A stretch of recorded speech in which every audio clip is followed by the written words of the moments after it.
নমস্কার, কেমন আছেন সবাই? আশা করি সকলে খুব ভালো আছেন। অবসর ও গল্প চ্যানেলে আমি শ্রাবণী। আজ শোনাব আশাপূর্ণা দেবের আরেকটি মজার গল্প, দুই বৃদ্ধের কাহিনী। গল্পটি ভালো লাগলে লাইক করবেন, শেয়ার করবেন বন্ধুদের সাথে, আর চ্যানেলটিকে সাবস্ক্রাইব করে পাশের বেল আইকনটি অন করে রেখে পরবর্তী সব গল্পের সঙ্গী হবার অনুরোধ রইল। শুরু করছি আজকের গল্প, দুই বৃদ্ধের কাহিনী। সকালবেলা ঘুম থেকে উঠতে না উঠতেই মাথায় আকাশ। এ কি ফাঁপড়ে পড়া রে বাবা!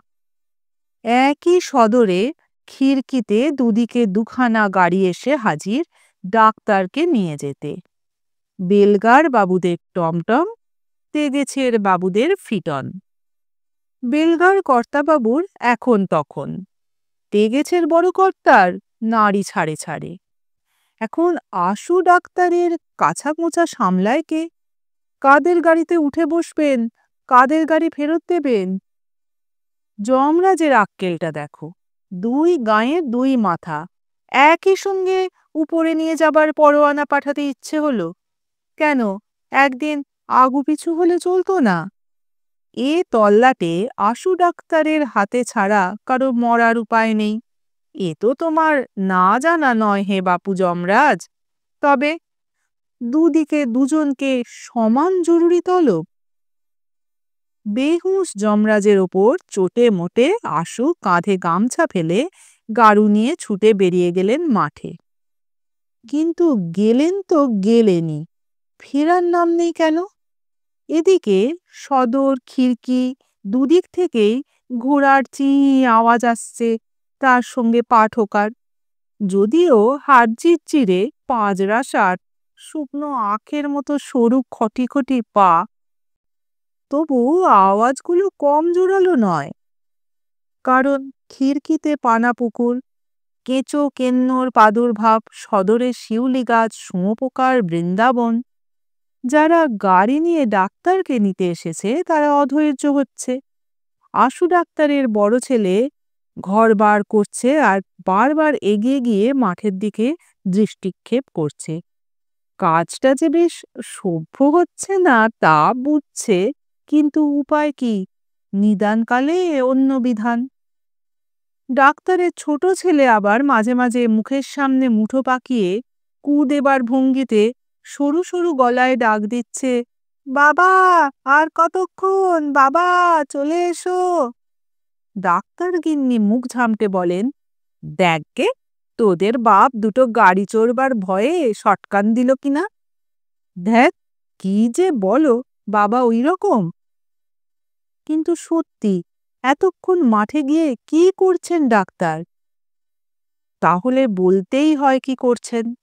ডাক্তারের দোষ নেই, ভারী এক তাজ্জব ব্যাপারের সঙ্গে জড়িয়ে পড়েছেন তিনি। গাড়ু নিয়ে তো একটু ঝোপ জঙ্গল ঘেঁষেই বসতে হয়, তাই বসেছিলেন। হঠাৎ কানে এলো আশেপাশে কোথায় যেন দুটো গলার চাপা স্বরে কিছু একটা নিয়ে তর্কাতর্কি চলছে। অবহিত হতে কান খাড়া করলেন আশু। গলা দুটো সম্পূর্ণ অপরিচিত বলে মনে হচ্ছে। একটা গলা মিহি চিকন, একটা ভাঙা খসখসে। দুটোই যেন কেমন বেয়াড়া বেখাপ্পা।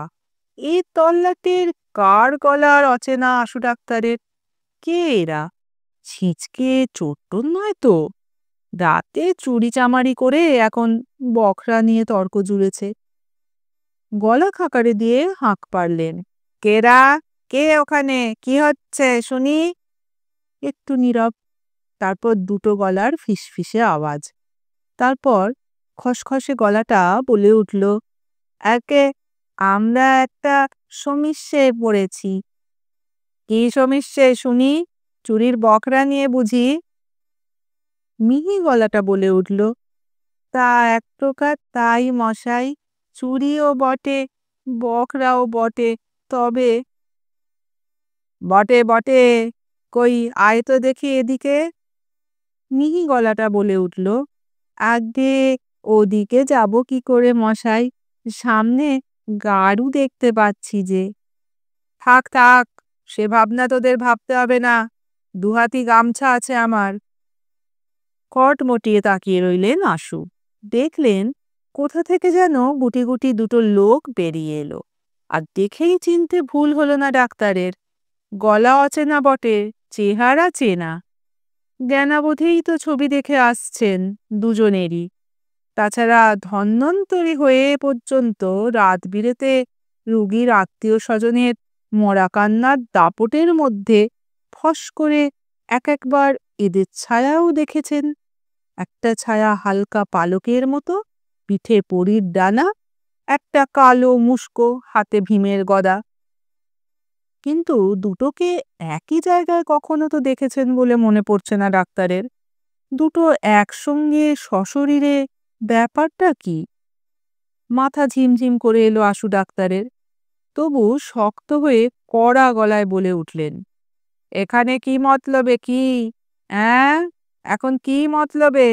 আবার জোর মানিক একসঙ্গে, ব্যাপারটা কি?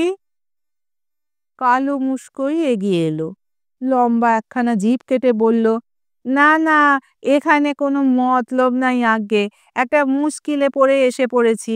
এখন আপনি যদি... ঠিক আছে, দাঁড়া, দুজনে ঘাটে ডুবটা দিয়ে আসি। পালাবি না তো? আগে পালাবো কি, আপনার শরণ নিতেই তো আসা। অতএব আশু ডাক্তার হনহনিয়ে ঘাট থেকে একটা ডুব দিয়ে এসে ভিজে কাপড়েই ভিজে গামছা কাঁধে ফেলে বললেন, বল, কি বলবি? দেখুন আজ্ঞে, ওপরওয়ালার কি মর্জি, গুপ্ত সাহেবের তো কোনো কাণ্ডজ্ঞান নাই। আশু ডাক্তারও গুপ্ত, তাই চটে উঠে বললেন, গুপ্ত সাহেবটাকে? আগে চিত্রগুপ্তের কথা বলছি। উনি তো হর্তাকর্তা বিধাতা, চিরটা দিন দপ্তরের হেড হয়ে বসে রইলেন। জন্মজীবনে বদলির নাম নাই। বুড়ো হয়েছেন, চোখে দেখেন না, কানে শোনেন না, তবু গদি আঁকড়ে বসে থাকা চাই। মরতে আমরাই মরি, যখন তখন অর্ডার ইস্যু, যাও এই দণ্ডে চলে যাও। আগে বুড়ো হাবড়ারা কত ধীরে সুস্থে গঙ্গাযাত্রা ফাত্রা করে মরত, আমাদেরও সুস্থিরতা ছিল। আর এখন বুড়োরাও তড়িঘড়ি। তা যাক, এখন... হঠাৎ মিহি গলা পরীর ডানা এগিয়ে এসে ওঠে, অত ফেনাচ্ছিস কেন রে জমা? এক কথায় বলে ফেল না। দুজনেই মশাই একসঙ্গে অর্ডার পেয়ে ছুটে বেরিয়ে পড়ে নেমে আসছিলাম। জমার ভাগে একটা, আমার ভাগে একটা। তো ব্যক্তিটা পর্যন্ত খেয়ে আসার সময় না পাওয়ায় গদাধারী তেড়ে ওঠে, খুব তো এক কথায় সারছিস দেবা। বাহ, শুনুন আজ্ঞে তো। মর্তলোকে নেমেই দেখি সামনেই একটা দোকানে চায়ের কেটলি চেপেছে, নেড়ো বিস্কুটের টিন খোলা হয়েছে। সেখানেই বসে পড়ে চটপট ব্রেকফাস্টটা সেরে পয়সা বার করতে গিয়ে কি যে হয়ে গেল গোলমেলে, দুজনার ট্যাঙ্ক থেকেই ঠিকানার কাগজ মাটিতে। ব্যাস, এখন গুলিয়ে গেছে কোনটা কার। আশু ডাক্তারের কানে আসছে, বাবা কতক্ষণ? কানে আসছে ছি, কিন্তু এমন একখানা জমজমাট মজা ছেড়ে ওসবে কে কান দেবে? বললেন, তা কাদের নিতে এসেছিস, তাদের নামটাও শোনোনি? মিহি মোটা একসঙ্গে বলে ওঠে, আগে তা শুনেছি, বেলগার কর্তা বাবু আর তেগেছের বড় কর্তা। তো ওই যা বললাম, বিবরণ পত্তরটা গুলিয়ে যাওয়ার কার ভাগে কোনটা তা নিয়ে সমীস্যে। নাম দুটো শুনতেই তো চমকে চমকে উঠেছেন আশু ডাক্তার। তার মানে কারুর জন্যে আর করবার কিছু নেই, করার সময় থাকেই বা কোথায়? বড় ডাক্তার বলে একেবারে সেই সময়ে ডাকে তো। মনে মনে বললেন, কার ভাগে কোনজন তা তাদের এই বিবরণপত্র না পড়লেও বুঝতে পারবো রে বাবা। বেলগার কর্তাবাবুর মতো অমন শিষ্ট, শান্ত, মিষ্টভাষী, ধার্মিক আর দানী ব্যক্তি 5টা 7টা তল্লাটে নেই। লোকে বলে দাতা কর্ণ। কাজেই উনি ওই দেবদূতের ভাগে, এ তো নিশ্চিত। আর তেগেছের বড় কর্তা যেমন পাজি তেমনি কিপটে, তেমনি দুর্মুখ, আর তেমনি উগ্রচণ্ডা। তাকে ওই জমাটার সঙ্গেই যেতে হবে। তবু হাত বাড়িয়ে বললেন, দেখি কাগজ দুটো। তারপর হঠাৎ শুনতে পেলেন ছেলে বোধহয় একটা বাঁশের চোঙের মধ্যে দিয়ে চেঁচাচ্ছে, বাবা, তুমি কি শটকান দিয়েছো? এরা বলছে পেয়াদা নিয়ে এসে ডাক্তারের গলায় গামছা দিয়ে নিয়ে যাবে, আর রুগী যদি ইতিমধ্যে পটল তোলে জেলে দিয়ে ছাড়বে। আশু ডাক্তার মনে মনে হাসলেন। পটল? ইতিমধ্যে রুগীর পটল তোলবার কোনো আশঙ্কা নেই। যমরাজের পেয়াদারা এখন তার মুঠোর মধ্যে। তবু তাড়াতাড়ি এদের বললেন, তোমাদের গুপ্ত সাহেবের হাতের লেখাটি তো দেখছি এই আশু গুপ্তর থেকেও সরেস। পথে যেতে যেতে পড়ে দেব। তবে একটি কথা বাপু, দুজনকেই আমার সঙ্গে গাড়িতে যেতে হবে। আমাকে তো একে একে দুজনকেই দেখতে হবে, অথচ একজন ডাইনে একজন বাঁয়ে, সময় লাগবে। তো ইতিমধ্যে কেউ যেন রুগীর বাড়ি গিয়ে কিছু করে বসো না। ওরা মাথা চুলকে বলল, আগে কিছু করে বসবার উপায় কোথায়? ওয়ারেন্ট পত্র তো আপনার হাতে। তো আপনার ভিজে কাপড় যে গায়ে শুকোলো। আশু ডাক্তার হেসে উঠলেন, ভালোই তো, তোদের খদ্দের বাড়বে। তা আচ্ছা, কাগজপত্র না হয় হারিয়েছিস, তো এত দেশ থাকতে আমার খিড়কিতে হাজির কেন? কালো কালো মুলো মুলো আর ফর্সা ফর্সা মুক্ত মুক্ত দুজোড়া দাঁত একসঙ্গে ঝলসে উঠল। এই অঞ্চলে আপনি আগে আমাদের বিশেষ পরিচিত ব্যক্তি কিনা? বটে নাকি? তা পরিচয়টা হলো কোথায়? সে আগে এদিগারে কোথাও নয়। যখনই কারুর দেহ থেকে আত্মাটিকে হাপিস করতে আসি, অগ্রে তো আপনার সঙ্গে জোর লড়াইয়ে নামতে হয়। আবার হেসে উঠলেন আশু। মনে রাখিস, আমার সঙ্গে সঙ্গে গাড়িতে উঠবি। কিন্তু বাড়ির মধ্যে ঢুকে এসে আশুতোষ রুদ্র ভৈরব, গলায় গামছার কথা কারা বলছিল রে বিশু? ইয়ে বাবা, চুপ চুপ, বলেছিল। আশুর প্রাণ এখন নির্ভয়। কারুরই ইতিমধ্যে পটল তোলার প্রশ্ন নেই, তাই কড়া গলায় বলেন, চুপ চুপ কিসের? ডাক্তার বুদ্ধি বুঝি মানুষ নয়, তাদের নাওয়া খাওয়া দূরে থাক। বাইরে টাইরেও যাওয়া চলবে না? গলায় গামছা, বল কারা বলেছিল? ওই ইয়ে তেগেছেন লোকেরা। বলবেই তো, যেমন রাজা তেমনি প্রজা। ঠিক আছে, আগে বেলগা যাব। ওরা খালি গাড়ি নিয়ে সঙ্গে সঙ্গে চলুক। বেলগা সেরে তেগেছে, এক গ্লাস জল দে। আশুর ছেলে বিশু তো হঠাৎ বাবার এই সাহস দেখে রুগী এখন তখন শুনলে বাবার কাঁচা হাঁটতে কোঁচা খুলে যায়। একটু জল খেতে বললে মারতে ওঠে।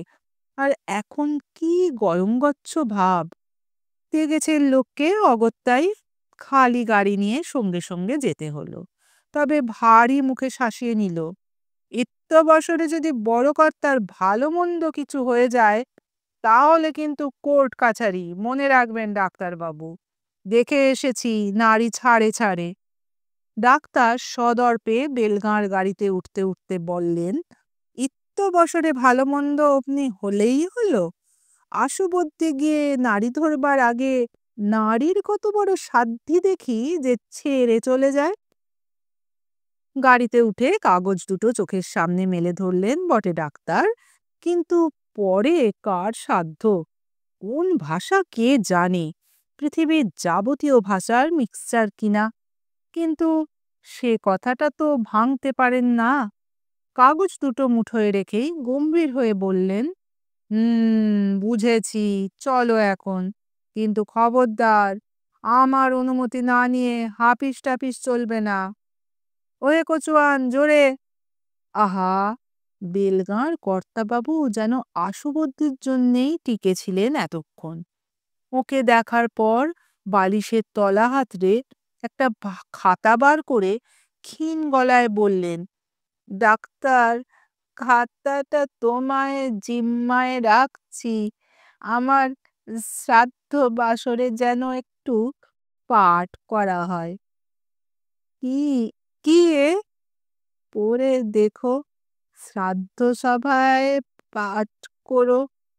ডাক্তার ভেবেছিলেন বোধহয় কোনো স্তব স্তোত্র, কিন্তু এ আবার কি? চেঁচিয়ে বললেন, ও কর্তামশাই, আপনার বোধহয় ভুল হয়েছে, এটা তো দেখছি একটা হিসেবের খাতা। কর্তা বললে, ভুল না, ওটাই। এই হিসেবের খাতাটা পাঠ করব? এ কথার আর উত্তর পাওয়া গেল না। গলা ঘড়ঘড় শুরু হয়ে গেল। আর কিছু করার নেই, বললেন আশু ডাক্তার। এখন সবাই মিলে ঠাকুরের নাম টাম করুন। চিরকালের ধার্মিক ব্যক্তি, আমায় আবার এক্ষুনি তেগেছে যেতে হবে। কই তাদের গাড়িটা? তেগেছের গাড়ি তো সেই সকাল থেকেই ফাঁকা আসছে। ডাক্তার এতক্ষণে তাকে ভরাট করলেন। উঠছেন, কানের গোড়ায় দুটো ফিসফিসে স্বর। আমাদের ওপর কি আদেশ হলো আজ্ঞে? বিবরণপত্রটা পড়ে বুঝে নিয়েছেন? ডাক্তার গম্ভীর, নিয়েছি, কিন্তু এক্ষুনি আদেশ নিয়ে কি হবে? এখনো তো গলা ঘড়ঘড়, ৯০-এর কাছে বয়স হলো, থামতে সময় নেবে। খসখসে গলা বলে উঠল, ওরে দেবা, আন্দাজ নিচ্ছে এটাই তোর ভাগের। তো ততক্ষণ চল না, ওখানের মজাটা দেখে আসবি। মজা? জমা? মৃত্যু একটা মজা? ওই হলো, অকাল মৃত্যু তো নয়। গাড়িতে বসে ডাক্তার খাতাখানা খুলে ধরলেন। পড়তে পড়তে যাওয়া যাবে। কিন্তু এ কি? পড়তে ডাক্তারের গা রিরি করে ওঠে কেন?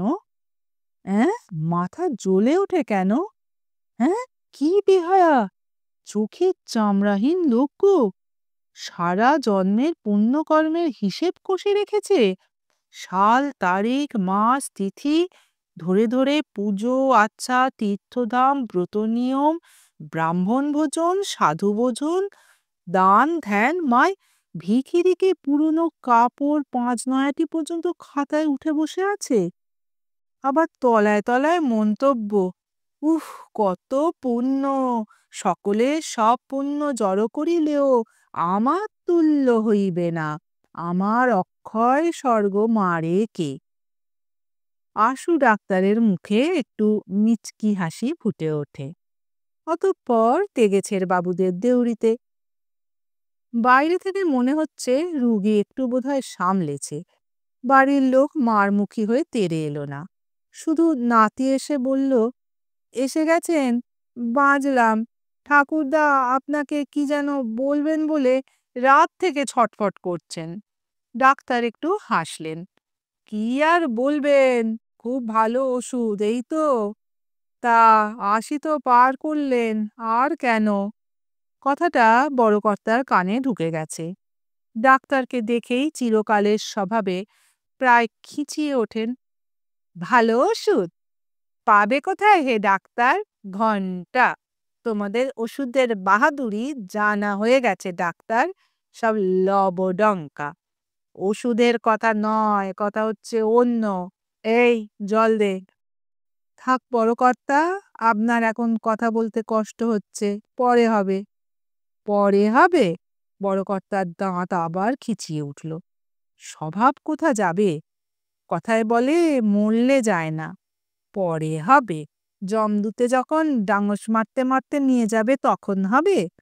তুমি আমার সঙ্গে সঙ্গে যাবে?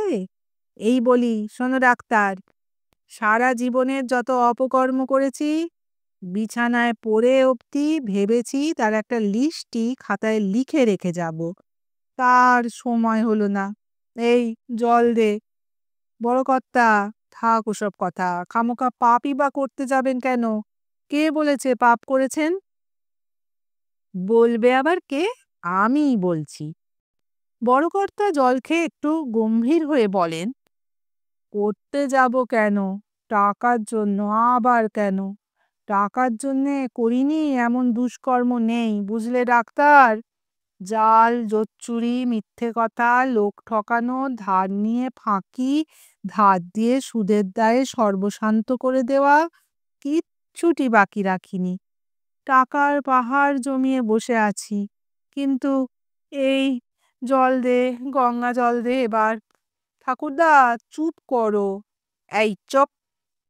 বলছি বলছি যে, কিন্তু জমিয়ে হলোটা কি? কাঁচকলা নিয়ে যেতে পারবো একটাও?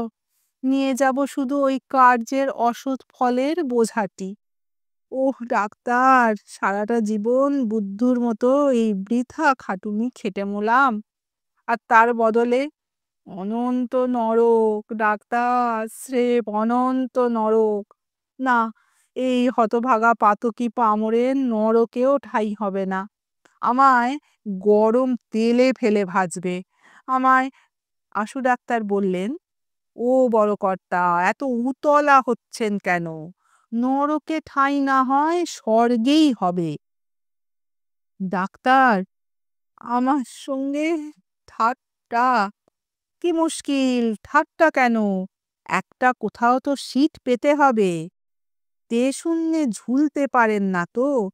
ও বড় কর্তা, আপনি স্বর্গেই যাবেন। ও বড় কর্তা, আর বড় কর্তা। হাসু ডাক্তার ইশারায় ডানাওয়ালাকে ডাকেন। এই যে বাপু, তোমার ভাগের, নিয়ে যাও চটপট। আর জমা, তুমি বেটা আবার সেই বেলগায় যাও। এতক্ষণে বোধহয় থেমেছে বুড়ো। অক্ষয় স্বর্গটা ফসকে গেল।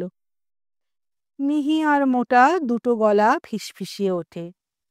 ও ডাক্তারবাবু, আপনিও আগে গুলিয়ে ফেললেন না তো? একটু যেন ধন্দ লাগছে। ধন্দ কিসের? হ্যাঁ, ধন্দ কিসের? মানে আর কি, কেমন উল্টো পাল্টা হয়ে গেল না?